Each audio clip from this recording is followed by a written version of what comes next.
Hi Aquarius, and welcome to your new moon in Leo, Mercury retrograde in Virgo till August 27th. So this will be a time frame, but again, whenever you find it, just know it's meant to find you, right? Roles can be reversed. Cross watchers, you're welcome here. Aquarius, Leo is your opposite. So we'll be diving into the general August messages. So make sure you hit the notification bell to stay up to date when I post for your placements. Watch for your other placements as well, right? It's always good to.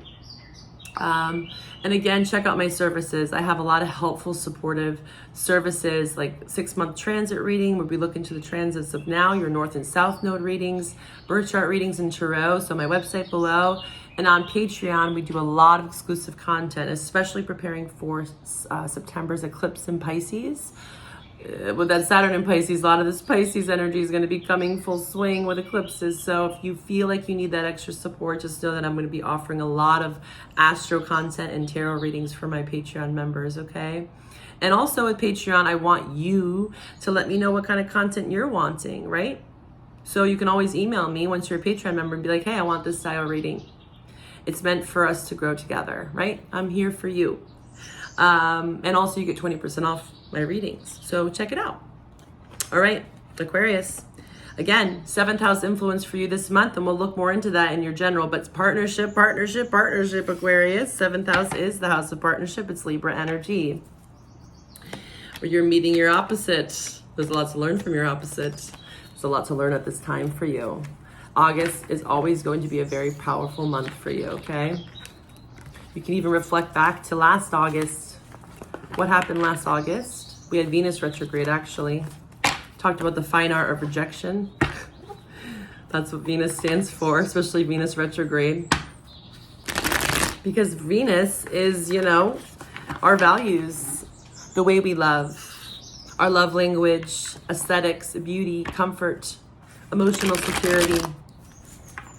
All right, so look into your Venus placement. I'm hearing for you. Look into your Venus and your Lilith is what I'm hearing. Okay, Aquarius. What kind of advice do we have? And we'll look into your love interest as well, Aquarius, during this new moon in Leo. Aquarius, Mercury retrograde. Aquarius, what do we have for the Aquarius collective?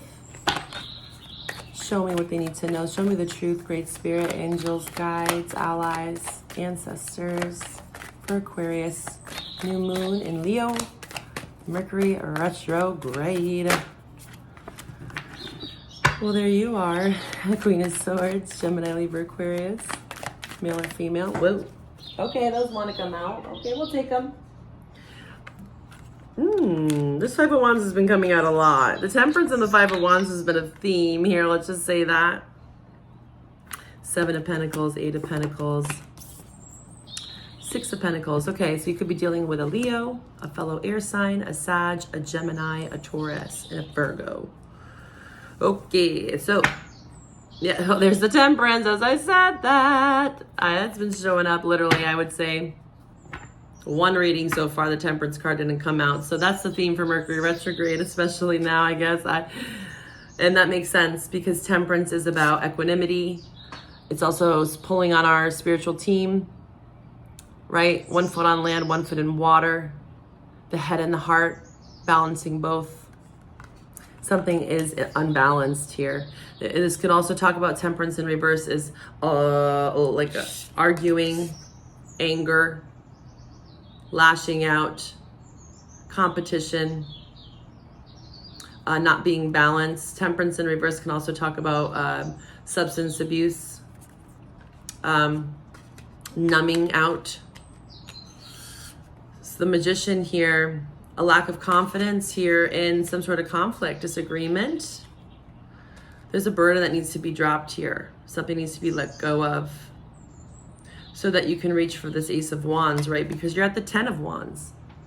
There's an opportunity, but you have to go back to the 9 of Wands. So the 9 of Wands, what does that mean? This is about perseverance. This is about also the wounded warrior. So we have Chiron retrograde. Look into your Chiron placement. That will help you at this time. And again, if you don't know any of these placements, I offer detailed birth chart one-on-one readings.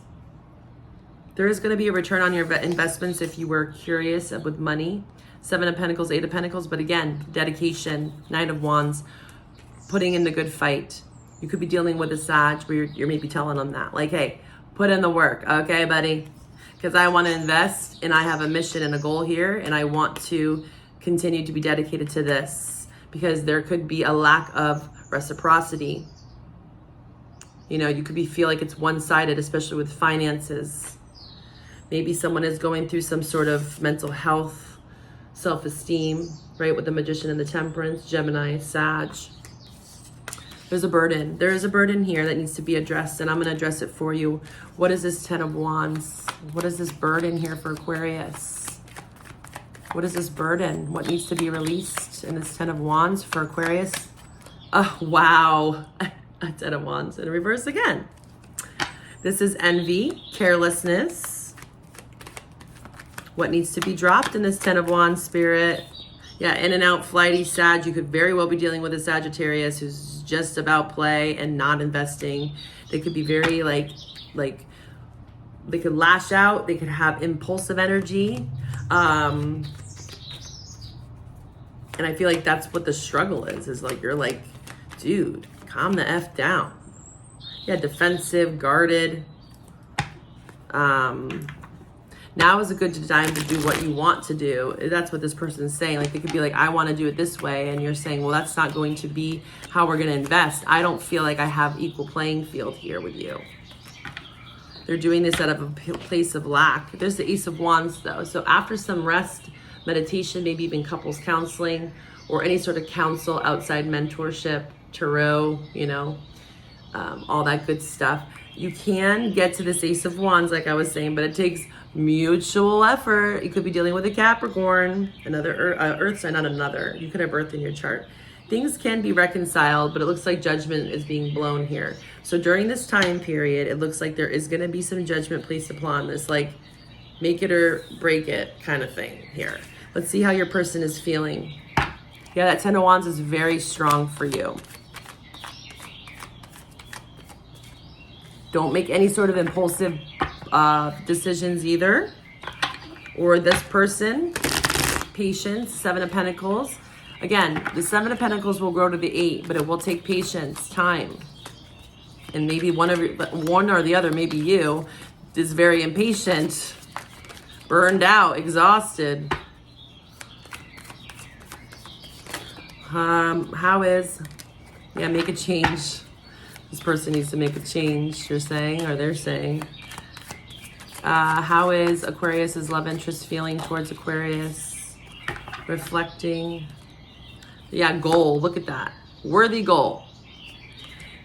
You both could be trying to get to a goal, but maybe you are looking at it from very different angles. One person's like, you need to drop this, and the other person's like, no, I don't. And you're like, yeah, I'm feeling this like frustration there in the 5 of Wands. Aquarius, Sagittarius can be very, if you're dealing with a Sag, yeah, feisty.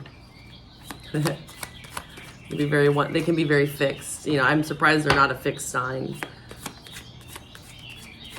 They can be open to some extent. You know, the Sagittarius that I know, they can be, but there's an evolved sign. There's an evolved version of each sign. We all have our weaknesses and our strengths. Let's just put it that way. And Sagittarius can definitely be entrepreneurs and leaders. They're trailblazers. You could have Sag in your chart or dealing with a Sag, right? It'd be interesting to see where you have Sag or they do. They're the truth seeker. And they can take many paths, right? That's the point. It's the 9th house. It's about being curious. But they can get kind of fixated. So this person needs to create a new identity. They could have been hyper fixated on one way that's burdening this relationship, taxing you. They could be impulsively spending, right? Impulsive decisions, you know, conquest. They like the taste of life. Sag is like that. But there needs to be a change to that because it's not making it seem balanced here. It's creating conflicts and it's creating burnout. You're feeling burnt out. Yeah. Rough road.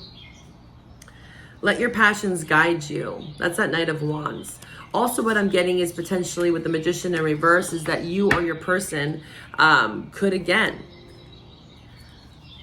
feeling like a lack of passion, a lack of creativity, and this is a time to make a change. For this person needs to start to make choices and stick to it. They're creating a new identity here, though. They're trying their best to. They're trying to gain some sort of courage to make choices and to stick with it, is what I'm hearing. Worthy goal. There's a worthy goal here. Keep working towards your life purpose. Stay on track. And again, maybe you guys are just going to come to the conclusion that you can't, but we'll see. You know, that's something that we could look into in a private reading. You know, free will is always at play. So this is energy, and there's choices that need to be made very clearly here. A burden needs to be dropped. Yeah, broken. How is, whoa, Divine Feminine just came out. It could feel like you're their divine match in some way. Again, there's just some sort of spiritual lesson here for sure about tempering oneself. You're not being combative, tit for tat, or also letting outside influences dictate your relationship with this person. Yes, you want to have some sort of mentor, but they have to have an unbiased opinion. You know, if you're going to your mother, of course, or father, they might side with you more, right? Maybe not all the time, but I'm just giving you an example. I know when I've gone to my best friends and talked to them and they don't know this person, they might just assume my side of the story. And I've looked back at that. I'm like, man, I shouldn't have maybe burned that person so bad after maybe I looked into it more. Of course, there were things that I had to own up to, and they did too. But then I thought about that, like, you know, it's good to have outside influence, but it's kind of nice to have an unbiased opinion. That's what I'm getting here. Could be therapy, counseling that could really help this relationship, okay? Especially, you could actually find a Sagittarius counselor. That would be interesting. Or again, you could have a Sag father or mother. All right. How is Aquarius's love interest feeling towards them? How are they feeling? Possibilities. Okay. Influences. Okay, so maybe family is getting in the way. And maybe that's a message for some of you. This person can be like, you know, you let your friends dictate your whole life, Aquarius, and I want us to have a mission and goal. Outside influences are getting in the middle of our possibilities. We have to be able to be a team here. But the argument for you, Aquarius, for some of you, you could say, well, I'm not agreeing with what you think. So I also need to seek counsel and also listen to my intuition. Where are we at the table together? Do I have a place at the table with you? Or is you just going to think this is the possibility and that's that? Again, roles could be reversed where you could be doing this to them as well. So take a look into that in your dynamic. It's looking like that's going to be the theme during this period in time. Make sure you check out your August readings. I'm going to be posting them throughout the next several weeks. And again, on my Patreon, I'm going to have a lot of exclusive content in August and September. Okay? Thank you for joining me here, Aquarius. Bye for now.